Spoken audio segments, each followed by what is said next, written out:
We get signs that there's more to life than meets the eye at the beginning of a life and at the end of a life. Um, the majority of the signs, or the bigger signs, usually come at the end of a life. The ones at the beginning of a life usually are on the smaller side, depending on the kid.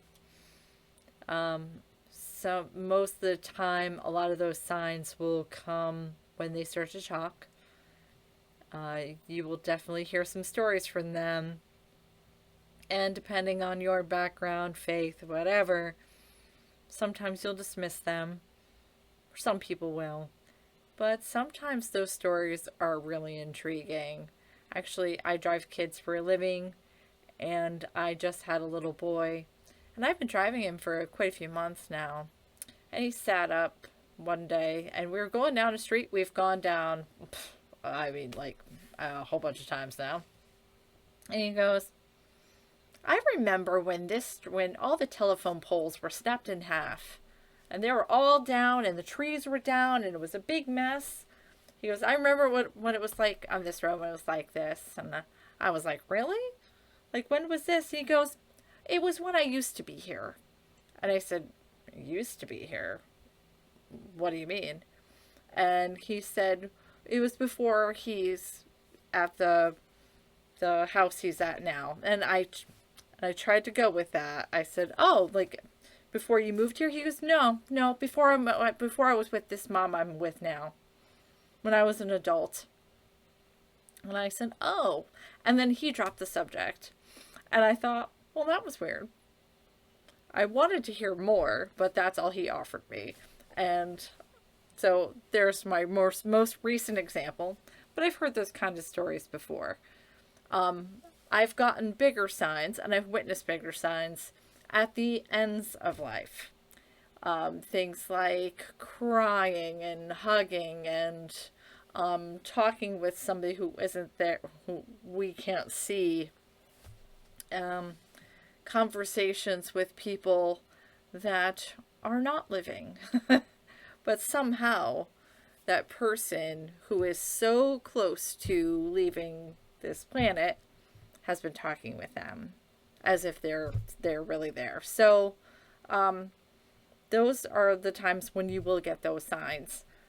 What I find the most fascinating about those experiences, and I don't know how many of you have ever really noticed any of this, but what I've noticed is the diversity in all of it.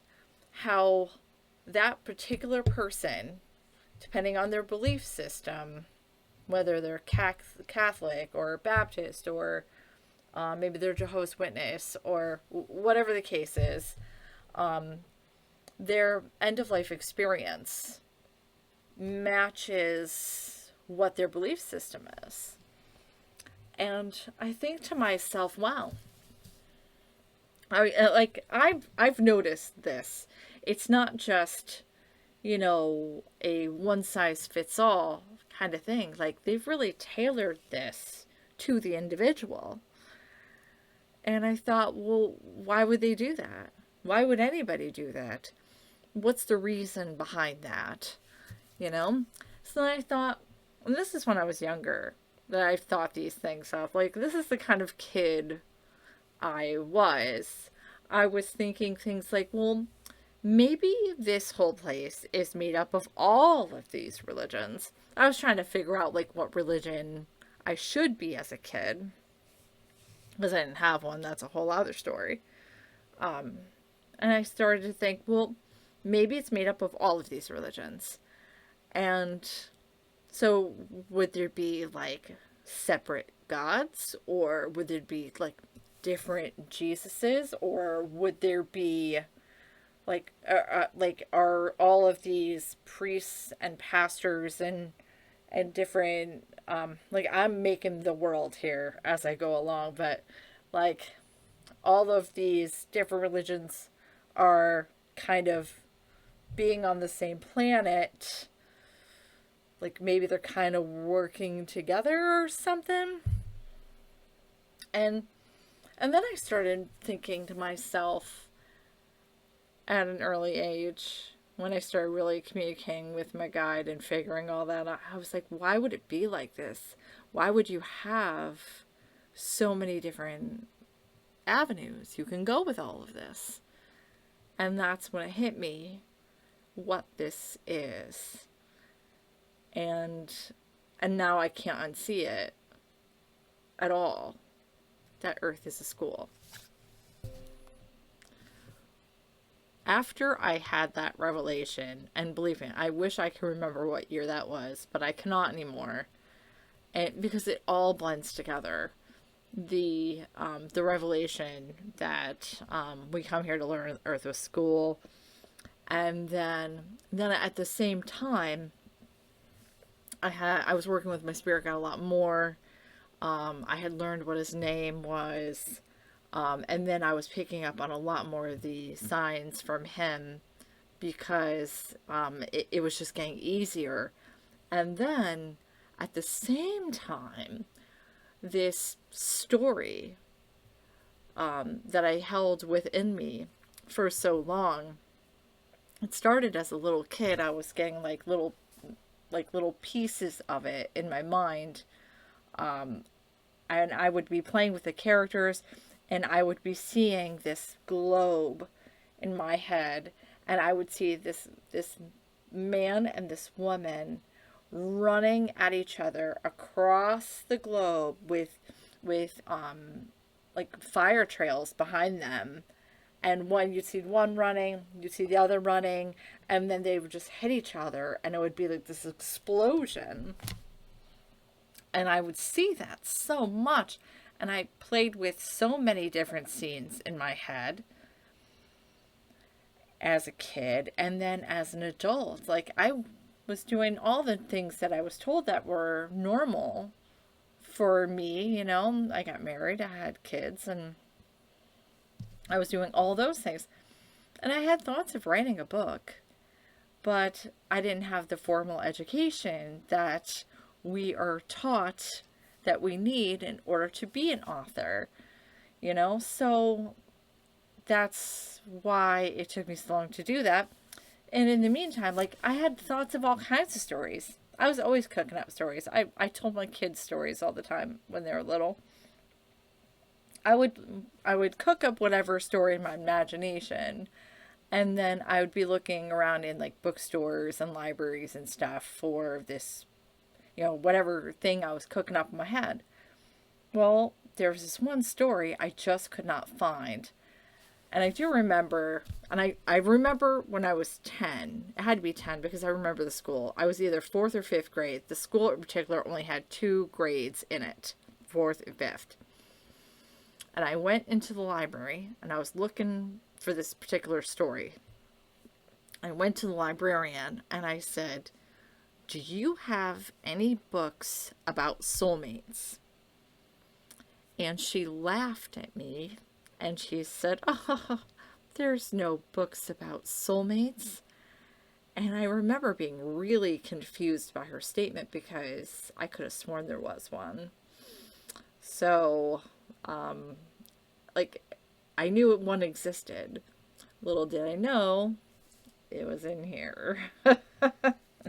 So, so yeah, all at once, simultaneously, like, you know, Earth is a school, and then the story's erupting out of me, and then just life just changed after that. Not in a bad way though. It was all really good. Like, yeah, once I learned Earth was school, it just like snowballed after that. And then I ended up with this like self-confidence and this like, ha ha ha, I know the secret. You know, like I felt like I was in on the secret. But at the same time, like I kind of felt like I couldn't tell anyone because the few times I tried to talk with people about what I was thinking were met with, what's the word for it? Well, I guess disagreement would probably be an alright word to say for that because they all had belief systems and all those belief systems came from other people. And this belief system that I've discovered didn't. it came from my guide pointing out some things to me. And that's how I discovered this. Working with him for as long as I did is how I discovered that Earth is a school, and is what I based Our Lives in Between on. And the Enlightened series. The whole thing is based on that idea. So now I'll bet you're wondering, did she decide to base her story, Our Lives in Between, on Earth being a school before she came to Earth or after she came to Earth? It's a good question. You can put your guesses in the comments. Learning that Earth is a school, as exciting as that revelation is, at the same time, there were times where it felt a little isolating, because I don't quite fit into a neat little category on a lot of topics. I do try to relate. I am trying to seek other people that, and I think this is a big reason why I'm doing this now here on YouTube.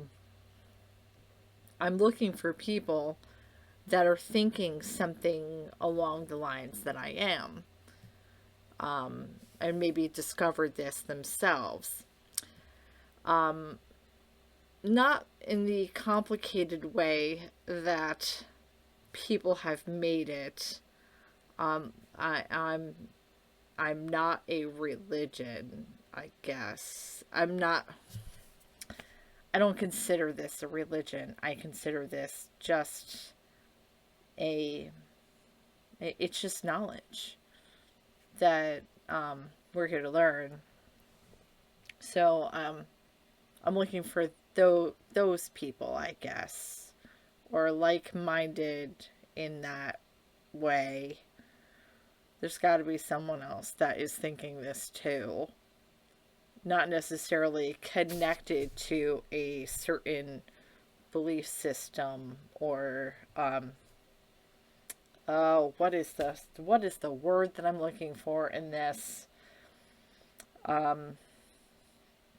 It's not a ritual. If I guess that's probably a good way to describe this. It's not a ritual. It's an understanding of what this is. And that, where did these belief systems all come from? Where do these all originate from? Well, they came from us. We made them up, I would think. I know I've seen documentaries about the origin of religions and how they were used to help control people a little more and organize things. I think in the beginning, people were probably pretty wild. I've seen those kind of documentaries before, and it makes sense. We probably were. And I don't remember any of that, but that's quite the possibility. But yes, everything that is on Earth came from us. We bring down the ideas. We are the ones that execute the ideas. And a lot of it, we don't remember that we brought the idea down, but we have this drive, this urge to do something. And that is because it was brought down within us. So that's where those came from. So is your religion wrong? No, it's not.